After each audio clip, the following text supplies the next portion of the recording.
Selamat datang di konten terbaru kita, yaitu Ngobrol Basi atau Ngobrol Bahas Profesi. Di konten ini kita mau ngebahas sebuah pekerjaan yang mungkin jarang orang dengar, dan narasumber yang kita bawa adalah salah satu temen gue yang sempet gue kenal karena kita pernah kerja bareng. Nah, sebelum kita panggil orang ya, kita sekarang ada di toko punya temen gue, yaitu Onobun. Di sini udah kita disiapin minuman dan makanan. Tentunya kalau ada minuman dan makanan gue begini pasti ada tamu kan. Kita panggil aja langsung ya. Ya, Bang Samsul, silakan.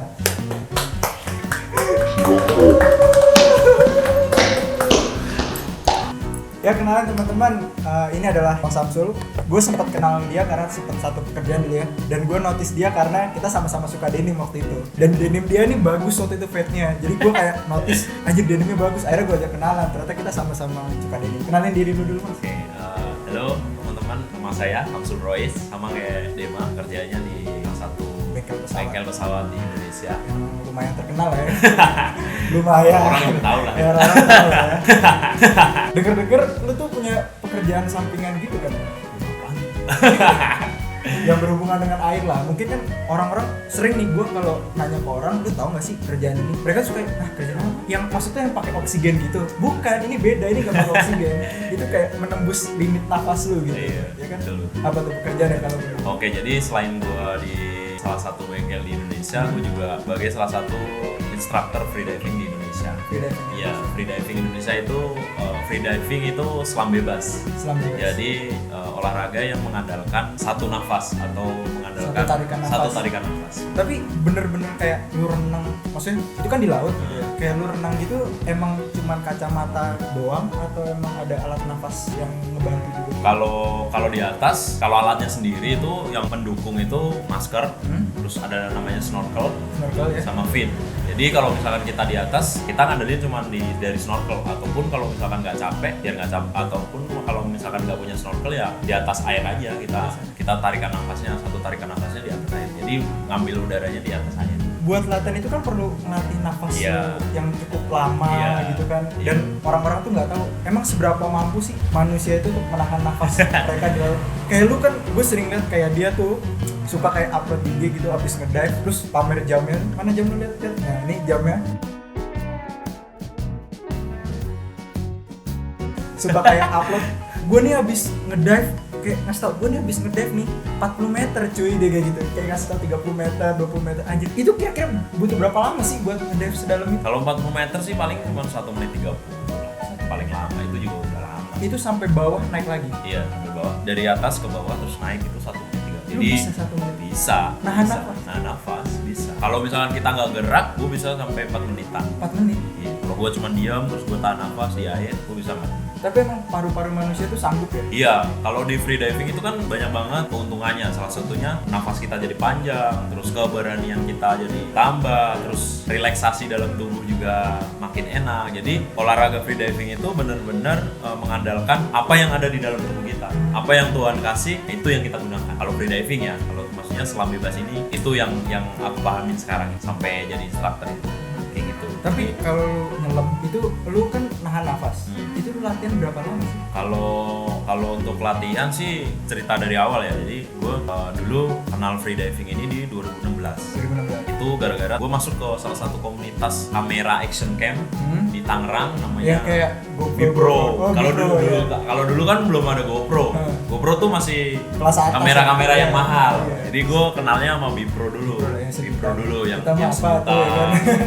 1.500.000. Jadi gue kenal dulu Bipro Tangerang sama anak-anak Tangerang. Nah itu gue kenal tuh sama anak-anak itu. Terus kita ketemu salah satu, gue paling inget tuh pertama kali gue nyelam tuh, gue ada anak-anak Bipro itu ngajakin, oh nih ngolam nih yuk gitu, renang nih yuk. Terus akhirnya ngolam lah di Curug, di STPI. Oh, Curug kan di STPI. Iya, di STPI Curug, kolam renang STPI. Nah itu baru tuh ketemu di sana kopdar, macam kopdar gitulah, kopdar minggu. Gue kan suka renang zaman dulu. Terus gue ya udah, kalau di sini kan karena nggak punya kegiatan, akhirnya gue ikut. Nah di situ kok orang-orang nih pada latihan. Nih latihan apa? Akhirnya ngobrol-ngobrol. Oh ini ya freediving namanya. Cuman emang dulu kita otodidak dulu, karena dulu tuh ibaratnya course freediving tuh mahal banget lah. Jadi untuk orang ngeluarin mau ambil course terus kita join course tuh kayak mahal banget, dan kalau misalnya kita nggak lulus tuh kita malu. Jadi makanya kita otodidak dulu. Jadi ujian itu juga belum tentu lulus. Belum tentu lulus. Tapi kita mesti punya basic renang nggak Nah, sih? iya. Oh, kalau freediving harus punya basic renang. Minimal bisa renang. Jadi di Walaupun course nggak itu jago. nggak diajarin buat renang juga. Enggak. Oh bener-bener langsung kayak free dive. Iya, langsung. Jadi kalau misalkan teman-teman banyak yang nggak pede gitu, misalkan ada yang aku nggak pede buat renang nih, tapi aku pengen bisa nyelam nih, it's okay langsung nyelam aja. Nanti kita basic-basicnya juga kita akan ajarin. Buat anak muda yang renangnya gayaan Nggak masalah. gini, Nggak masalah. itu bisa. Iya, nggak masalah. Dulu gue juga awal-awal kayak gitu, karena gue nyelam pertama kali itu 2016, gue otodidaknya sama anak-anak itu. Gue jujur gue renang gue nggak jago, jadi gue ke 5 meter. Tapi bisa. Yang penting bisa aja, walaupun gaya-gaya renang gue tetap gaya-gaya renang kali, renang sungai. Buat yang nonton, minimal lu bisa renang. Awas lu nyari mati. Ya enggak lah. Soalnya Justru di tuh penonton kita ada satu, dia bisa renang tapi gaya batu. Cuman kagak nyelam, Pak. yang penting Ngapon dah. iya sih. Yang penting berani aja sih kalau menurut gua. Kalau di freediving tuh emang latihnya mental gitu. Jadi 2016 gua otodidak sampai 2017 gua sampai otodidak. Cuman otodidaknya gua nggak sering, kayak sebulan sekali, 2 bulan sekali sampai 2017. Akhirnya 2017 karena banyak sering trip-trip ke laut, kok aku nggak bisa ya nyelam ke 8 meter, 10 meter kok sakit dan sebagainya. Akhirnya 2018 memutuskan untuk ngambil course di Bali. Di Bali. Berapa lama itu? Itu aku ngambil cuti, gue cuti itu seminggu. Tapi course-nya cuma 3 hari. 3 hari tuh di kolam? Enggak, Di laut? 1 hari di kolam, 2 hari di laut. Di Bali tapi? Di Bali waktu itu. Tapi gue ngambilnya seminggu, jadi gue sekalian liburan. Biar belajar sekalian refreshing. Iya. Di Indonesia tuh awam banget freediving. Awan banget. Iya, Yang sih, lingkup pertama kali yang ngajarin lu tuh orang Indo, emang udah ada instruktur Indo atau ada instruktur Indonesia. yang ngajarin berarti orang Indonesia? Orang Indonesia. Jadi instruktur gue itu, instruktur pertama gue itu namanya Yuji Fujito, tapi dia orang Bandung. Namanya Yuji Fujito. Itu kayak nama Jepang. Iya, memang. Gue juga waktu belajar searching di IG, gue nemu namanya Yuji Fujito nih. Karena gue suka waktu itu suka action cam dan gue suka foto, gue lihat foto-fotonya, foto-fotonya bagus banget. Tapi gue penasaran. Iya, tapi di bawah air, terus kok keren banget nih gaya-gayanya. Makanya gue penasaran sama foto-fotonya. Makanya itu gue ya udahlah kayaknya iya, dan respon dia juga gue mau belajar freedive nih, dan respon dia bagus. Akhirnya gue udah berangkat ke Bali. Akhirnya ambil. Ternyata setelah belajar gue jadi tahu nih, oh freediving tuh seperti ini. Ini loh, badan lo tuh punya sesuatu yang spesial buat menahan nafas, terus lo pede di dalam air, spesial banget. Banyak sekali teknik yang gue pelajarin setelah course. Jadi sebelum gue course itu gue cuma latihan setahu gue dan teman-teman gue. Setelah course justru gue banyak sekali yang harus teknik-teknik yang harus dipelajarin gitu, kayak breathing nafas, pernafasan, terus apa yang terjadi pada saat kita nafas, terus di dalam tuh oksigen kita akan seperti apa, kenapa kita nahan nafas tuh apa yang terjadi dalam tubuh kita. Itu setelah course gue jadi paham banget. Tapi kalau selama lu proses mempelajari freediving, pasti kan ada proses lu break your limit. Iya. Kayak lu gak pernah sebelumnya lu renang di kedalaman sampai 5 meter. Iya. Kan? Terus semakin bawah pressure atau tekanan makin gede kan. Iya. Itu cara break limit itu ada tanda-tanda gak sih? Kayak biasanya kan ada tekanan berbeda tuh bisa bikin lu mimisan. Iya, ya itu waktu gua di Bali itu gua ada ujian namanya ujian laut. Ujian laut itu harus nyelam sedalam 14 meter. Nah, dari situ gua gagal karena gua nggak bisa ekualisasi. Jadi menyamakan tekanan antara volume udara yang ada di tubuh kita sama luar itu disamakan. Jadi karena ada tekanan itu kuping gue sakit sampai gue bleeding di hidung. Karena gue saking nggak bisanya, terus gue maksa terus sampai bleeding. Gue pernah seperti itu karena memang ya karena kita udah jauh-jauh nih dari Jakarta ke Bali, terus kita harus lulus, ternyata gue nggak bisa. Cuma sampai 8 meter, 7 meter sampai 8 meter udah nggak bisa. Tapi itu bagian dari proses. Iya, lu bisa kan? Akhirnya gue bisa. Sampai gue bisa tuh sekitar gue 9 bulan kalau nggak salah. Baru bisa 14. Dari Bali gue pulang ke Jakarta, gue nggak punya teman sama sekali untuk latihan. Sempet sempet gue diem selama 2-3 bulan, baru gue ketemu teman-teman Jakarta. Teman-teman Jakarta itu ada teman-teman Jakarta waktu trip ke pulau namanya Pulau Payung ya, Pulau Payung ya, Pulau Seribu. Nah itu teman-teman juga banyak kayak ngobrol lah, sharing-sharing. Nah itu akhirnya latihan bareng, sering kita 2 bulan sekali kayak ke pulau buat latihan equalisasi dan sebagainya. Itu walaupun tanpa instruktur tapi kita ya nyoba-nyoba aja gitu, tapi tetap aman aja. Kan ini penonton pasti juga kayak mau course juga was-was kan. Iya. Kayak maksudnya ini biar lebih jelas, gue mau nanya sama lu, selama course itu kan lu diving nih, yang tadi lu bilang lu punya dapat tantangan diving sampai 14 meter. Itu selama lu diving itu ada penjaga biar kalau lu kenapa ada itu pasti ada pasti ada, karena kan kita course sama instruktur, dan instruktur ketika kita turun, instruktur juga ikut turun. Jadi kita pasti aman. Berarti orang-orang yang mendaftar gitu pasti aman. Dan ketika kita belajar juga, kita kan nggak langsung ke laut, kita di kolam dulu, terus kita belajar namanya finning dulu, pakai kaki katak, kayak gitu kan diajari. Jadi ya gak usah takut sebenarnya, karena kalau memang lo interest dan lo senang, coba aja. Karena kan ada juga orang yang takut sama pandangannya nggak ya, kayak gue pribadi, gue jujur, gue tuh suka laut karena hewan favorit gue itu hiu sebenarnya. Iya. Gue tuh dari kecil tuh suka banget. Coba lu gambar hewan, gue gambar hiu pasti kan. Iya.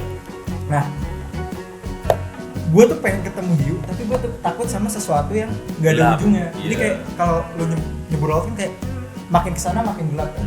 Nah, ada nggak sih kayak gimana, maksud gue gimana cara ngatasin rasa takut gitu? Ada nggak orang yang pernah mengalami hal banyak kalau selama gue ngajar sih, teman-teman tuh banyak yang takut, trauma dan sebagainya. Ada juga yang trauma laut justru belajar free diving sampai sekarang dia bisa. Dia ngelawan traumanya dia. Sebenarnya tuh kalau misalnya takut tuh apa sih yang ditakutin gitu loh, karena kan lu nyelam gak boleh sendirian. Yes. Kalau lu sendirian lu harus takut. Iya, itu kunci aja. Free diving adalah never free dive alone. Never free dive alone. Jadi lu nggak boleh, kalau walaupun lu bisa nih, walaupun lu jago, lu nggak boleh free diving sendirian. Betul, sejago apapun nggak boleh. Karena pasti jujur ada. kayak kalau sendirian gitu, kadang-kadang orang lihat gelap bukannya dihindarin tapi disamperin kan. Iya. Kayak lu penasaran. Makin gitu. penasaran. Apaan sih gelap-gelap, pengen gue samperin gitu, pengen tahu ada cahaya apa enggak. Justru kalau gua tuh lebih enak ngajar orang-orang yang punya trauma. Kita tuh gampang ngajarinya. Orang-orang yang punya trauma, orang-orang yang punya ketakutan, itu tuh awalnya aja yang susah.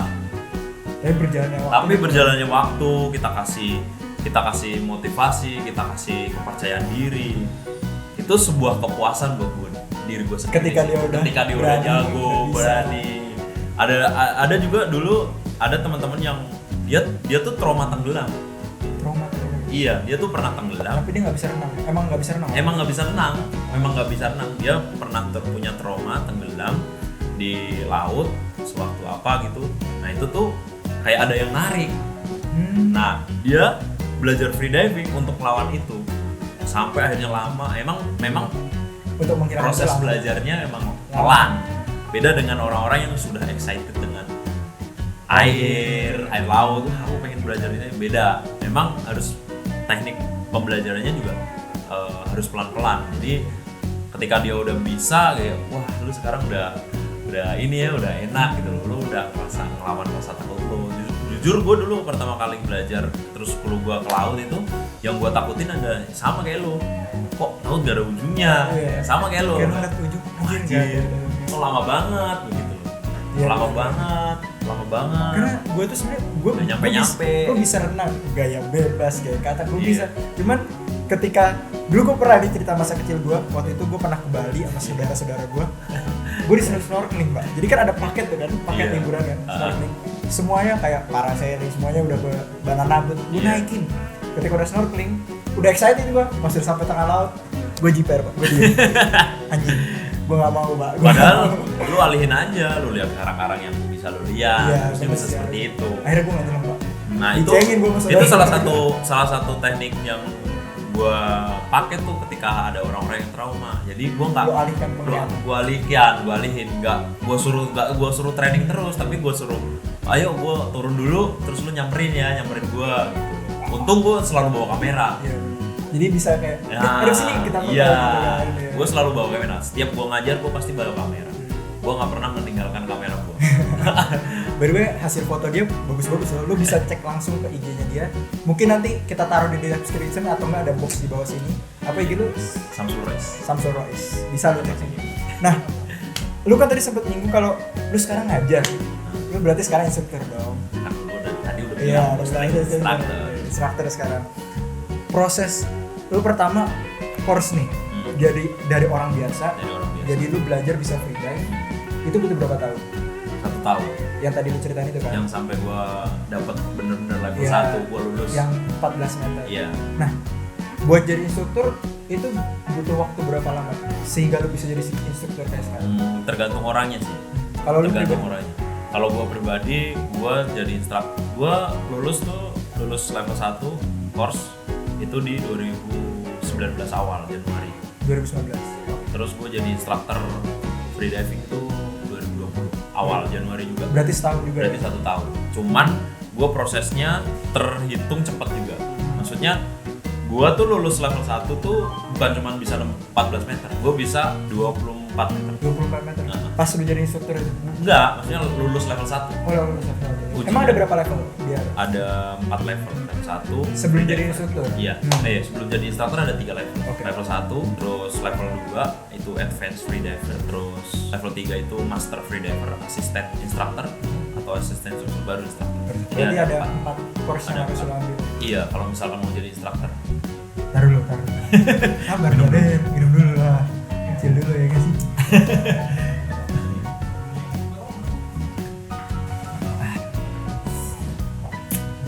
Kan jadi lupa gara-gara lu sih. Nah. Orang lagi seru. Iya lagi seru ya. Wih, Ini udah belum nih? Ini udah di. Oh, Oh, udah. udah, bilang dong. Nah kan sekarang lu udah fix banget jadi instruktur kan? Nah, iya. Itu ada syarat-syarat jadi instruktur tuh apa aja? Kayak pelajaran-pelajaran penting yang harus lu ambil di luar sekolah itu ada nggak? Oh iya. Jadi sebelum jadi instruktur itu kita harus nyelesain advance. Pokoknya urut dulu. Advance freediving, advance Yang kelas freediver dua. plus level 2, terus baru master instructor. Nah, di master ini lu harus bisa jadi asisten.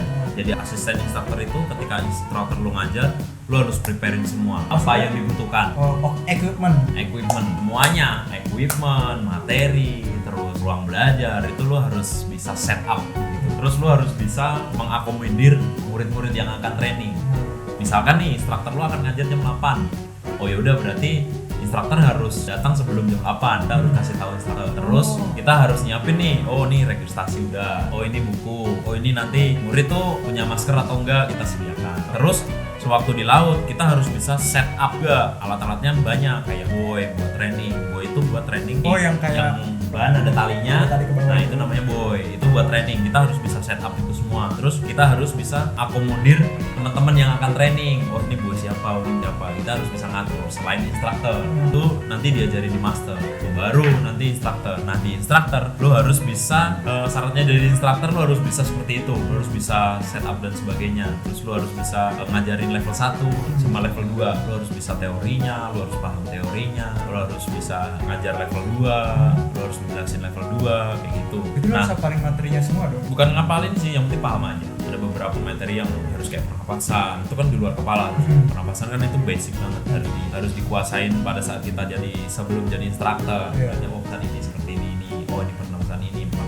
Terus waktu jadi instruktur untuk diri gue sendiri qualified-nya adalah ketika lo jadi instruktur adalah lo bisa tahan nafas 4 menit minimal 4 Itu menit dalam keadaan diam. dalam keadaan diem. Terus lo harus bisa pinning sejauh 100 meter Oh, maksud minimal. tapi renang di atas. Horizontal, iya. Horizontal. Di kolam. Nggak dalam. Di atas aja. Di atas aja. Jadi di kolam, di bawah, di dalam kolam secara horizontal itu lo harus bisa 100 meter minimal. Satu kali tarikan nafas. Satu kali tarikan Oke. 100 meter minimal ya. Minimal. Terus lo harus bisa bikin menu buat murid lo. Lo mau training nih ke gua. Lo murid gua, lo mulai training. Nah, gua harus kasih lo menu. Apa aja yang harus step-step. ya. Oh, apa kita- aja lo harus yang lo trainingin. Breathing dulu kan. Ya Oh. seperti itu. Nah nahan nafas berapa lama dulu, terus step 1 itu nahan nafas berapa lama, terus kemudian lo harus seterusnya dan seterusnya biar murid lo tuh upgrade skill. Itu beberapa. Terus kemudian ketika di laut lo harus bisa nyelam 40 meter. 40 meter. Maksimal minimal 40 meter. Itu dalam banget berarti. Itu dalam minimal banget. 40 meter ya, tinggi tower BCA lah. lumayan ya 40 Tower meter. BCA lah. Terus lo harus bisa rescue orang di 25 meter. Ada orang blackout ataupun orang pingsan di 20 meter lo harus bisa angkat. Lo harus rescue di atas. Terus lo harus towing muter-muter 50 meter. Maksudnya muterin itu orang atau? Enggak, muter-muter aja. Oh, oke. Di atas terus di bawah muter-muter. Itu tujuannya untuk ketika lo blackout terus kapal lo jauh lo masih bisa sampai kapal. Oh, oke. Takutnya udah ya kejauh dulu terus di bawah gitu ya. itu bisa kayak gitu. Terus lo harus drill 20 meter selama 5 kali. Drill tuh Bolak-balik. ya turun 20 meter naik, breathe up 1 menit, turun lagi 20 meter, itu 5 kali Dalam 1 hari. dalam 1 hari. Enggak, itu Maksudnya hitungan waktu. Misalnya hari ini mau ke situ, ya udah lu lakuin itu langsung. iya itu udah itu selesai. Nggak bisa Besoknya dicicil gitu kan. rescue nggak bisa, harus 1 sesi itu. 1 sesi. Tapi lu bisa ngelewatinnya. Iyalah. keren. Ya bisa lah. Nah, lu udah jadi instruktur, pasti lu ada lembaga lah tempat lu ngajar kan sekarang. Boleh nggak sih kenalin lembaga tempat lu belajar? Oh Di iya. mana lu sekarang? Iya, jadi gua sekarang itu di namanya Freediving Society. Boleh kenalin Instagram atau mungkin Ada Instagramnya Freediving Society. Kalau misalkan kalian bisa ngecek di web juga www.freedivingsociety.com. Itu di situ ada di websitenya ada course, ada siapa aja instrukturnya, ada tempatnya di mana, terus regular trainingnya mana juga ada. Terus kita per 3 bulan ada trip Bali, Bajo, Raja Ampat juga. Soon as kita akan ke Raja Ampat. Terus di Freediving Society itu ada beberapa instruktur. Jadi ada gua, ada Nikita itu foundernya Freediving Society. Terus ada namanya Nicholas Kovaras, itu instruktur gua dari Greece. Dia juga salah satu foundernya Freediving Society. Oh, berarti dia bikin sama Kak Nikita itu ya? Jadi dia dulu tuh Nikita adalah muridnya Nicholas Kovaras ini. Oh. Jadi gue juga termasuk, kita semua muridnya Nicholas Kovaras. Ada juga Kiki, ada juga Dopo sekarang stay di Manado. Jadi dia khusus di Manado. Iya. Karena kalau di Jakarta kita aja. Nah nanti next month ada salah satu penyanyinya Yofi Nuno yang akan jadi instruktur, namanya Dikta Pradita Jaksano. Oh, itu dia udah mau jadi instruktur. Iya. Keren banget sih. Bulan depan kalau misalkan Nicholas balik ke sini, kita akan bikin dia jadi instruktur. Dites sama si Nicholas. Iya. Keren. Mantap kita. Manja dulu kan. Pradita Jaksano. Lu ada nggak maksudnya kayak buat anak muda zaman sekarang biar mereka berani ngelawan rasa takut atau biar mereka tuh berani mengenal dunia? Iya. Kalau di freediving itu kan olahraga mental ya. Olahraga. Jadi ketika lo punya rasa takut ya, kalau terus lo suka freediving, lo harus mau nggak mau lo harus lawan itu. Kalau dari gue ya, trauma tuh nggak bakal hilang. Trauma tuh pasti akan selalu ada. Tapi bagaimana lo melangkah selanjutnya tanpa melihat trauma lo? Itu yang penting kan kayak teman-teman kan pasti aku masih punya trauma. Dia selalu membawa-bawa traumanya. Padahal ketika dia nggak membawa-bawa traumanya, gue dulu kayak misalkan gue dulu jatuh kok ke sepeda, gue juga trauma kok naik sepeda, tapi gue sekarang jago naik sepeda. Malah Seperti bisa itu. naik motor. Ya kayak gitu kan, malah bisa naik motor, bisa naik mobil, seperti itu. Jadi trauma tuh nggak pernah akan hilang Iya. kecuali lo ngelawan itu. Oh, berarti sebenarnya motivasi yang bisa diambil adalah freediving itu semua tentang mental gitu ya. Iya. Dimana lu melawan rasa takut lo. takut itu sendiri. Iya betul. Nah freediving bukan cuma soal mental, soal ngelawan rasa takut, itu juga lebih dari mengenal diri lo sendiri. Iya. Seberapa lo bisa nahan nafas, seberapa lo relaksasi di badan lo sendiri, seberapa lo ngatur kontrol diri lo sendiri. Itu sebuah olahraga paket lengkap Iya. lah menurut gua. Iya betul. Kalori juga kebuang. Gua freedive 2 jam tuh 3000 kalori. Berarti lu habis freedive makan dulu Makan gua banyak, makan gua monster. kasih 7 ayam habis. Abis. Pizza loyang gede abis tuh sama. Limo habis. Limo. Biasanya gua kalau freedive nih, menu gua adalah rawon sama ayam bakar. 2 menu, 2 menu. 2 rasi. Iya, 2 nasi. Kadang aja masih dikasih nasi sama temen-temen. karena gue emang harus instruktur harus mengawasi semuanya. Iya, maksudnya ya, gue capek, maksudnya badan gue capek dan gue butuh asupan, isi gue harus cukup. Tapi badan gue tetap segini aja. Iya, tetap. Karena kalorinya banyak banget. Kan moto Free Dive ya, jangan pernah Free Dive sendiri ya. Free Dive sendiri ya. Iya. Pasti sama temen-temen seru lah ya. Seru lah.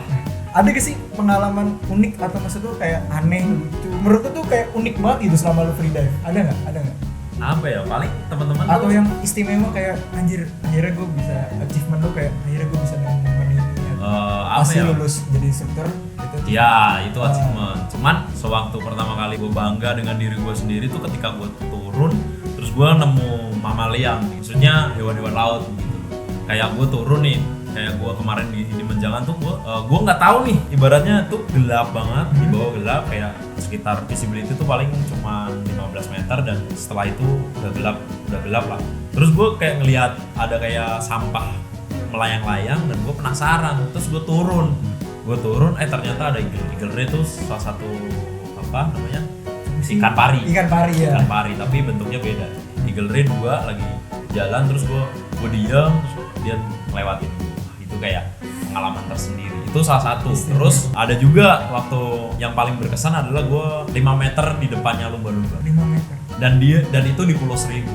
Sempet lo ambil foto? Gue ada fotonya. Karena jujur aja ya buat kalian semua, gue tuh ngeliat profile IG dia kayak anjir, ini yang paling gue notice yang gue bilang Aquaman. Bisa Mas Endo taruh ntar foto yang Aquaman. Ya. Itu keren banget sumpah. Gue kayak ngeliat anjir nih orang Aquaman cok. Di tengah-tengah kan, terus ada ikan apa sih itu? Ikan apa yang muterin dia terus bubar gitu. Schooling ya? Yeah. Itu kayak di foto gitu. Itu gimana cara lu bisa bikin kok dia bisa pas di tengah gitu? Ya ini aja ya, tinggal di foto aja. Lu di atas briefing dulu gitu. Enggak lah, Langsung turun ada momen dia. tak Iya, gitu. iyalah kayak lo ibarat orang lagi jalan candid. Nah, ikannya tuh candid. Sama ini mungkin jadi salah satu kendala buat teman-teman kita kayak orang mau free diving kan pakai masker. Nah, buat yang kacamataan itu bisa nggak? Untuk take course di Free Diving Society itu syaratnya gampang. Lu tinggal transfer